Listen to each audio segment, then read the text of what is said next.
Welcome to Midlife Women Entrepreneurs, where you'll find real stories, practical strategies, and the mindset shifts you need for entrepreneurship. If you've ever felt like midlife was too late to launch a business, write a book, or chase a dream, think again. I'm Lynette Turner, your host, and I'm bringing you inspiring conversations and practical tips to help nudge you forward and keep growing in midlife. So let's jump in. All right. Well, today with me on Midlife Women Entrepreneurs, I have DeShawn Wynn, who is a wonderful woman. I met her through the podcast. We jumped on a pre-call and right away, her story is so relatable for any woman especially in midlife, but I think any woman in general, to be honest. So before we dive any deeper into that part, DeShawn, I'm going to hand the floor over to you. You give yourself a bit of a background and we'll go from there. Wonderful. Thank you for having me. My name is DeShawn Wynn. I live in Los Angeles, California. I am the youngest of 3 siblings. I own my event planning company. I've been a meeting and event planner for close to 30 years. I've owned my own company for 15. I love event planning. I say it takes a special brain to do it, and I was blessed with that special brain. And now I am coming into a phase of my life where I'm now branching into professional speaking and planning my own retreats and helping other entrepreneurs and other women get to a place where they're actually creating and designing the life that they were meant to have. Truly wanted to have, but maybe have pushed it down or have been scared to go after it. And just really looking at why they have that fear and going after it. And a lot of the things that I'm teaching and bringing into these speaking engagements is based on what I've gone through over the past 15 years of being an entrepreneur and how I have had to push myself in terms of the mindset that I've needed, but then also more recently, a journey that I've been on of self-reflection and really trying to get to a place where I'm truly not just sleepwalking through life, but I'm actually going after the life that I'm meant to have. Okay. For me, everything you said there was like, yeah, me too, me too, me too. Okay, so you've had the event planning company now for 15 years. How did you even get into that? Like, so you're in your early 50s now. So, that was a long time ago and you became this entrepreneur. Like, how did you get that started? How did you get that off the ground? What was sort of the mindset that you had to have to get that going? Because that's not an easy thing to spin up, even though you say you're passionate about it. And what's really interesting is it goes to this whole idea of sleepwalking through life, because for the longest time, I wasn't really curating the life that I want. I was really grabbing and accepting what was coming at me or doing the things that, we've been told this is what you do. You graduate from high school, you go to college. So I went to college. I literally picked my major based on the fact that a woman who I went to church with was giving out scholarships, but you had to be a business major. So I was like, hey, sounds great. Let me be a business major. I needed the money for college. When I graduated from college, one of my professors was like, hey, do you need a job? I was like, I do. And so he's like, my wife is hiring. That was my first job. So it's like, I'm going through life and I'm doing the things, but it's not based on, hey, this is my plan. This is what feels good. And 16 years into my career, I'm in between jobs and I was looking for another career and I asked a friend of mine to help me write my resume. And so she's writing my resume and on the objective line, she says to utilize my 16 years of event planning experience. And I was like, that is what I do. That's when I actually put, this is what I've been doing. And then I was like, I am an event planner. And so then it was at that moment that I was like, okay, let's figure this out.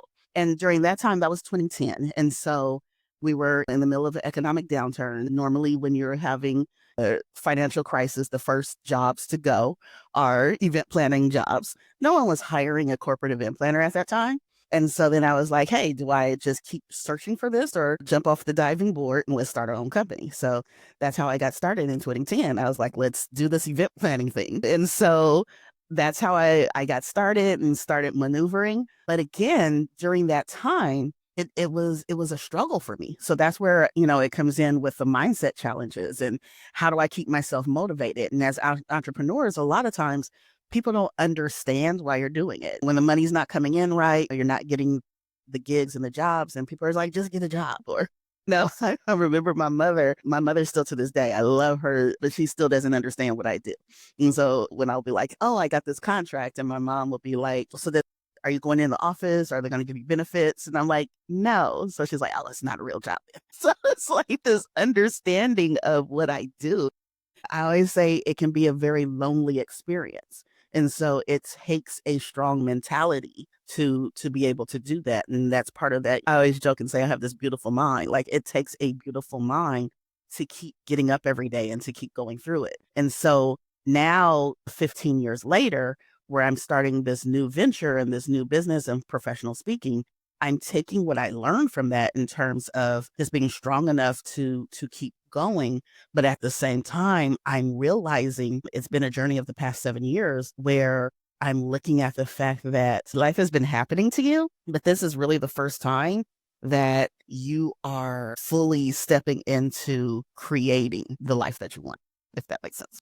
Like, let's kind of do a recap. We live a stereotypical life. Most women in their 50s and older lived a very stereotypical life that our families, particularly our parents, may not have understood why you wanted to pursue something different. And I know you said that was in your case. And then we just took this path. But I think also too, you got on that path and you used it and you actually drew on your community to help you learn who you really were. And it's so often our friends and family can see us better than we can see ourselves. And I've run across a lot of that lately. And, even this podcast is a bit of it's a bit of a healing journey for me too. And then, okay, so that mindset, like everybody has a gremlin, you know, Mhm. it's what you're saying is you have to deal with that gremlin every single day. And hopefully you can get ahead of it before it, instead of it always creeping up on you, you can be ahead of it. And so maybe that's some sort of ritual or routine. What is that routine that you do to prevent you from saying, okay, now you're going to step into this next stage of what you're building? And the word that keeps coming up for me, especially this year, is the word value. And what I'm finding is a lot of times we value other people's opinions more than we value our own. And so I've always been a journaler, but I hate journaling, which is absolutely crazy because journaling always gets me to a place of clarity and it always gets me to a place where I'm motivated and I'm clear. But actually sitting down and getting into the process and making myself journal is hard for me. And I think that's part of the reason why is because we get comfortable in our discomfort. And so we're going along and we're doing this traditional life or, sleepwalking, getting up, doing the things, getting the job, getting the kids together, whatever, your traditional day to day is. And we've gotten comfortable with that. And to move out of that discomfort it takes some stretching, it takes some effort. And a lot of times we're scared of that effort. So the thing that actually is going to launch us and make us be better, we run away from it. And so now, and then I'm running away from it because I'm scared and I'm valuing other people's opinions and I'm valuing what other people are going to say. And I'm valuing what people have told me that I should be over what it is that I really feel. And so I'm suppressing what I want and I'm suppressing what makes me better because I'm valuing other people above my own. So when you get into a place where it's like, no, I'm going to start valuing myself. I'm going to start valuing my opinions. And so that's the mindset that I'm in now, where I'm starting my day with me. I'm starting my day by sitting down and like, okay, DeShawn, how are we going to go through this day? How is this going to get us to that place where you want to be and where you're supposed to be? And just taking that time and is it hard? Yes. With the journaling, like, this makes you better. So are you journaling today? What have you said? How are you ending your day? So it's started teaching this new workshop where I talk about how discipline, moderation, and YOLO collide. And when that collision happens, like that's when transformation happens. And so it's the discipline of doing the thing that's hard. It's the moderation of giving myself grace. And if I didn't do it for 5 days, I did it for 3. And then the YOLO is just jumping off of the diving board and doing what is gnawing at you and you want to do. Exactly. So let's talk about where you're at now, because I want to dive deep into all of this mindset stuff. And even like you had done some work around human design, and I want to dive into it. But let's first talk about event planning. So take us from there. Yes. So in 2017, my father unfortunately passed away, and it was a pretty tragic accident that he was in. And it really shook me to my core. I was looking for answers, looking for how do I deal with this? How do I reconcile this? And nothing was happening. I've grown up in a very strict religious household, and I was trying to lean into, all the things that I've learned and been told over the years, and it wasn't giving me the answers that I needed. It wasn't giving me the comfort that I needed. And I'm realizing now that I needed that moment to kind of shake up my mindset, because that his death was tragic enough that it allowed me and gave me permission to question everything that I've believed all my life. That was the moment that I was okay with saying, why do I believe this? Why am I here? Why am I doing this? Why? And just challenging all the belief systems and all of the limitations and all of the things that I thought I had to do and had to be. And so his death was really the catalyst of where we are now. And so, as I mentioned, human design, I stumbled upon human design in 2020 during the pandemic. And there's a woman who did a whole human design chart on me. And it was the most eye-opening thing to find out that, I'm a generator, and just telling me the things that are involved in that personality type and how I function as a generator. And it was eye-opening because some of the things that I've struggled with for so many years were explained. Like, had I known this 20 years ago, like, where can I be? So again, I talk about the fact that I've grown up in a very strict religious upbringing. And so with that, I've had a mindset in terms of right or wrong.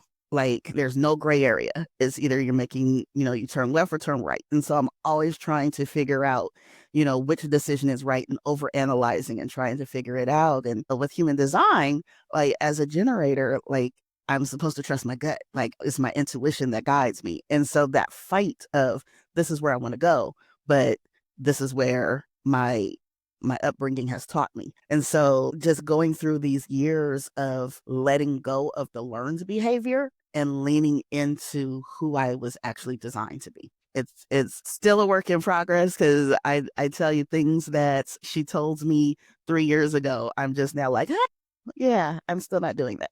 So, so it's still leaning into a process. Well, and it's changed behavior too, right? Hmm. I mean, I've known of human design for a very long time, but it was just recently that a very dear friend of mine said, what are you from a human design perspective? I told her I'm a manifesting generator. So you and I are very similar, but a little bit different. But she said, well, just so you know that, like, that's baked. You're not ever going to change from that.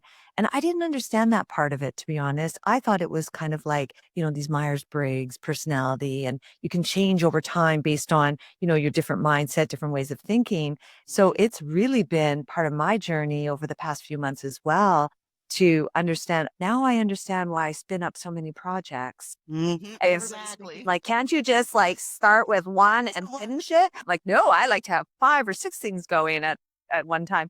But yeah, and so, but I think, the fact that you did that work to understand it and realize you've been living, this life that might have been a bit of a lie to you, where you were just trying to tell you were trying to fit in. And I think in midlife, that is the number one thing we've got to stop doing, is trying to fit in. We have the Mhm. permission now. You've done your duty as a mom, a father, even, or a partner or a friend or whatever. And now it's time to really focus in on you. And so well done on that. Okay. So you find out human design, you're a manifester, you start to shift, you start doing a few things. And then you realize, wow, there's a real calling here. I love my event planning business. I'm passionate about it, but I feel like I'm being called to do something else. So take us from there. Sure.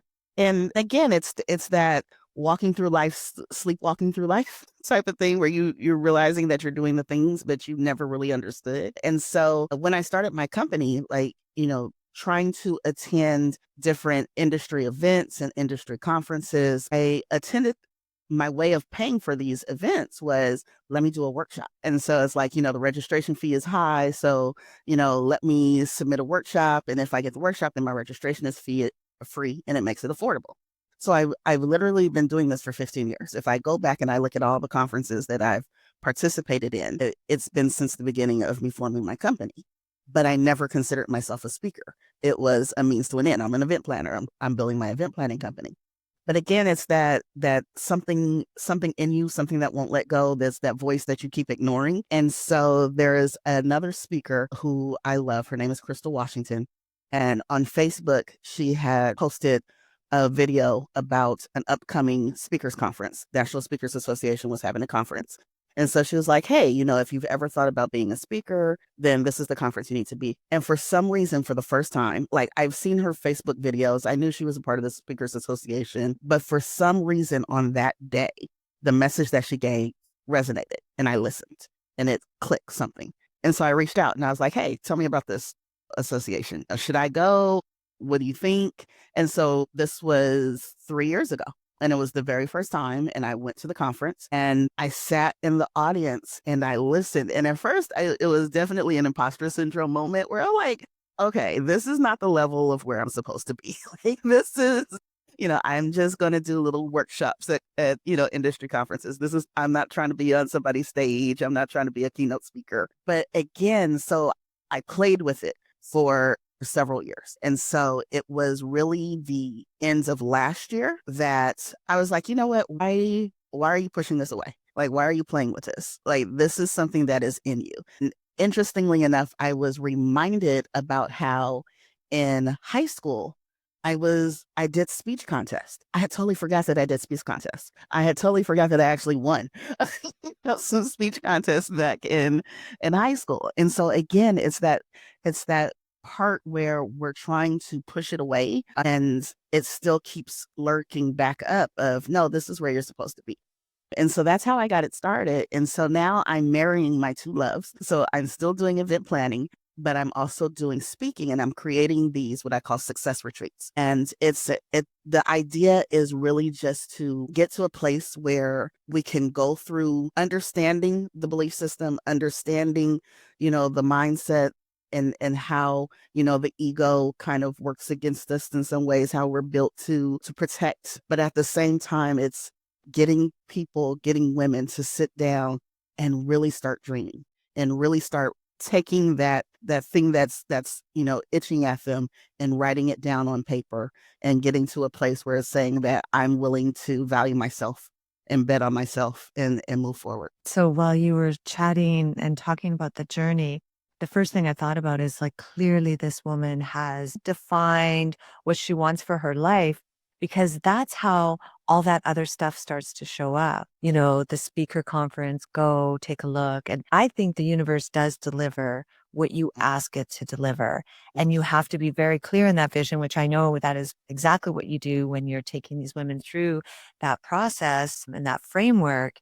So yeah, that's really interesting. Listening to your intuition, I want to go back to what you were saying earlier about how often we look to validate our intuition. And then that's where I think the confusion begins and it can take you off of track.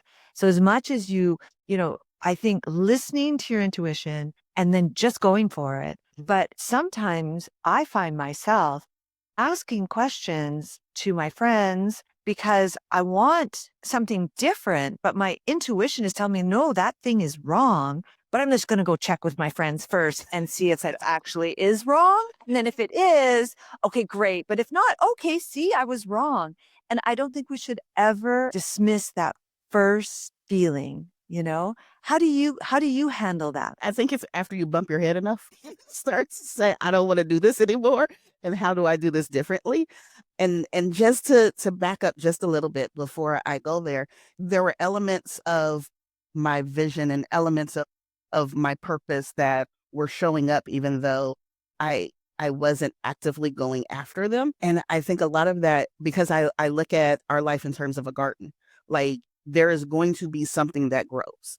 And, there may be roses and then there's also going to be weeds and all these other things. And so until you get to the point where you take the garden and you pull out the things that you don't want in that garden and you just leave the things that you do want, like there's still things that are going to be growing. And I think that that's what was happening with my life. Like the roses are, I was speaking, I was doing the things, I was doing the workshops. I wasn't doing them because I wanted to be a professional speaker. I was doing them to grow my event planning business. To nurture your garden, really. Exactly. Like that's what you were doing. And I love that. I wanted to mention that I love the scrappiness in you where you're like, okay, well, I want to go to this conference, but it's going to cost me some money. So why don't I go and be a conference workshop? It doesn't have to be on stage, but you can hold one of those side things. You get to go to the conference for free. Perfect. Hey, I started my first business in third grade. No, I was just going to say, just to go back to the question that you asked in terms of how do I start leading into that intuition and what am I doing? And again, that's the learning process. Like I'm getting better. Like, am I perfect? No, I can tell you that I am not. Because again, I'm a no gray area person. And so I'm constantly fighting it and constantly trying to get to that place where I am leaning on the intuition. But I'm mindful of it. So when it happens, because I'm mindful of it, I can catch myself. And I think that's part of it. When you stop sleepwalking and when you're taking the time every day to really evaluate, who you are, where you're trying to go, then that helps you to make those decisions. And so when that intuition hits and that voice says, do this, instead of sitting with it, I'm actually doing the 5, 4, 3, 2, 1, do it. And so it's that is what's getting me to get out of my own way and to actually move forward. I love that. So you're not even sitting on that intuition. You are responding to the intuition right away. And, sometimes I hear my own subconscious telling me, okay, you've got this idea, go, go. Mhm. And then I sit on it and I think, and I wait. And then I think you start to then convince yourself that there's not an urgency in that as well. Right. Yes. So And again, like your brain, it's wired to protect you. So while you're sitting there challenging it, it's bringing to you all the reasons why this is a bad idea. This is why you shouldn't. This is how you protect yourself. But then when you don't do it and that feeling that you have afterwards when things blow up, because for me, what I'm realizing is I add these other people. And when that doesn't happen and it becomes a bigger challenge, and then I'm mad at myself. And then it's like, because you didn't follow the intuition, like you were looking for the validation and now you're mad at yourself. exactly, exactly. So let's go back to the journey now. So you're mirroring this sort of passion with more passion and it's really coming together. It's evolving. You've got this really clear vision. But on our pre-call, you told me about a trip that you took. I think it was in 2023. And I want you to talk about that because I think getting in touch with our roots. You are going to talk about getting in touch with your roots. And the reason why I'm asking you to go there is because often we hear all this language around dealing with your inner child and all of that. And I'm still a little bit on the fence with healing and inner child. But understanding where I came from, I think is also like really important, just as important as understanding your human design characteristics and other things and dealing with intuition. Where are these ideas and things formed? So that's why I want you to talk a little bit about that. Yeah, so I've been told that in terms of human design, so yes, there's a large percentage of us that is based on who we were created to be in our design naturally. But then there's also that part of us that is because of nurture and because of our environment that make us who we are and how we walk and how we approach life and approach decisions. And so as an African American, we have this horrid past of the transatlantic slave journey. And we don't a lot of times understand or realize that a lot of the ways in which we move today has to do with our past and with what happened to our ancestors and how we traveled through that journey. And so in 2023, as part of my event planning business, I was afforded the opportunity to go to Ghana. And it was something that had always been on my list to do. But I also wanted to make sure that I didn't just make this a work trip, but I wanted to understand and to explore. And so I had the opportunity to go to what's called the Last Bath or the Slave River. And it was a place where our ancestors were taken right before they were put on the ships to be given their last bath and to be branded, and then walk the 30 miles to the dungeons to then be put on the ships. And I remember taking that walk, and I remember standing and looking at the water. And I was there with a bunch of school children who were from Ghana. And they were looking at me like, why are you here? Like, why did you leave America? And I'm looking at them like, wow, you're you're in this place, your history, your ancestry. And so the tour guide there, he was just explaining to them, like, until we all have this understanding and this connection in this community, he was like, that's at the place when we will totally be free. And there's something that he said to me that still gives me chills to this day. And it's a phrase that I've heard over and over and over again, but it wasn't until that moment that it really resonated for me. And the tour guide told the kids, he was like, standing before you is your ancestors' wildest dreams. And so for then, I was just like, wow, like, it was that sense of survival. Like, we survived. Like, I am a product of that survival. Like, I am a product of the resilience. I am the strength. And so all of that at that moment, I embodied.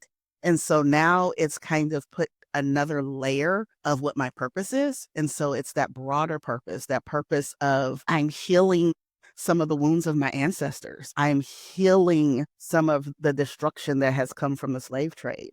I'm able to now help other Black Americans understand and to show them and to help them with that strength that we can get from our past, and to just really getting to a place of understanding how that might be causing us to walk in an unproductive way, and just being in tune with it. So are you doing tours with that now? Yes. So it's part of my desire and my goal that every year I will take a group of Black Americans to Ghana, and then we're also going to branch into other areas of the continent of Africa, and just to get in contact and to get in touch and to understand that feeling and to get that sense of strength and pride and just resilience. That's amazing. Okay, so let's go now to your retreats. Yeah. Talk us through a little bit about what happens on the retreat. What am I getting from this retreat? No problem. And so the idea of the retreats really kind of crystallized at the beginning of this year. Again, I knew that I was speaking. I knew that this was the journey. I'm going to do this, but it was the how that I still wasn't quite sure of. And so another National Speaker Association, a friend of mine, does this mastermind in Dubai every year. And so she was nice enough to ask me if I wanted to participate in the mastermind. And I was like, definitely. So I in Dubai, and we're sitting at the table and we're talking about our year and our dreams and what we want to do. And so we're talking about these big lofty dreams. And as I'm doing it, we're doing it in Dubai, and I'm looking out the window at this at this country that didn't exist prior to 1973. And I'm sitting here like, this is truly a testament to everything that we're trying to do. Like, this is truly a testament to trusting and going after what you really want and putting it and having big lofty goals. And so it was at that retreat that it solidified how having that experiential experience coupled with having the curriculum and the education and going through the process of journaling and getting in contact with where you're not quite where you want to be in life is not always the greatest feeling. And so, coupling that with a luxurious experience, it just helps make that transition stick. And it just helps to make those things, set in a bit deeper. And so that's where I created the Stretch to Win retreats. Stretch is a formulation or a curriculum that I put together that really, it goes through, how to identify where you're struggling in mentality, how to identify the barriers that are holding you back, how to elevate the mindset, giving practical tools. Because that's another thing about me is I understand big, lofty, wonderful theories, but I need practical A, B, C, and D. How do I do it? And so Stretch to Win is really a B, C, and D. This is what we do. And it's again, pulling from, what I've learned, pulling from my journey, and then doing it in luxurious places where, again, that word value, where it's like, I'm valuing this time. I'm valuing myself, and I'm putting myself in an environment that shows that I am valued. So I have one coming up in 2025, which is a more of a healing retreat, and that's my retreat back to Ghana. And then we are putting together our 2026 retreats, and those will be in different areas around the country. And again, it's going to be an element of luxury. It's going to be an element of pampering along with the deep, intense work. Amazing. And so these retreats are for anybody. Is that correct? Yeah. So yes. So other than the healing retreats, we'll be doing one in Ghana and one in South Carolina. In South Carolina, because where Ghana was one of the last places that we were as part of the transatlantic trade, South Carolina was one of the first places that our feet touched on this side of the world. And so going and doing that healing there, learning more about the Gullah Geechee people who were there in that culture. So that's another healing retreat that we do. And those are structured for Black Americans just because it's specific to that purpose. But the other retreats are definitely, they're open, and it's for anyone. I always say that you're in this place where you're successful but not satisfied. So you're doing the things, you've checked the boxes, but you still are not where you want to be. There's still that thing that is keeping you frustrated. And that's where the retreat is for, is really to get to that. Why am I frustrated? Why am I not in a place where I am happy with where I am? Amazing. DeShawn, where do people find you? So you can find me on Instagram, winning_touch. You can also find me on my website, which is www.winningtouch.com. And all of the information about the retreats and everything will be posted. And you can also find me on LinkedIn under DeShawn Wynn. Win is with a Y, correct? Yes. WYNN. Yes. Okay. So winning is also that spelled that way on Instagram and stuff as well. Yes. So I've been leading into this winning since the 6th grade. I actually read I love it. for a 6th grade president, and I was win with DeShawn Wynn. So I'm going with it. Exactly. I love it. I love the play on words. DeShawn, you are a force to be reckoned with. I love you. You are an amazing woman, great speaker. I would love to be sitting in an audience listening to you. So Love it. I wish you all the best of luck with everything. And anybody who's listening and, want to go on a retreat, I would highly recommend DeShawn because she has really good, just really great vibrations, excellent energies. And thank you. I'm so much grateful. And again, it's all part of the journey. We have the synergy, and here we are. So yes, definitely. Exactly. Amazing. Okay, we'll talk to you soon. Thank you. Hey, it's Lynette. Thanks for listening today. Please like and subscribe. And if there's somebody out there that you think could benefit from the episode, give it a share. Midlife is your time, so go get it.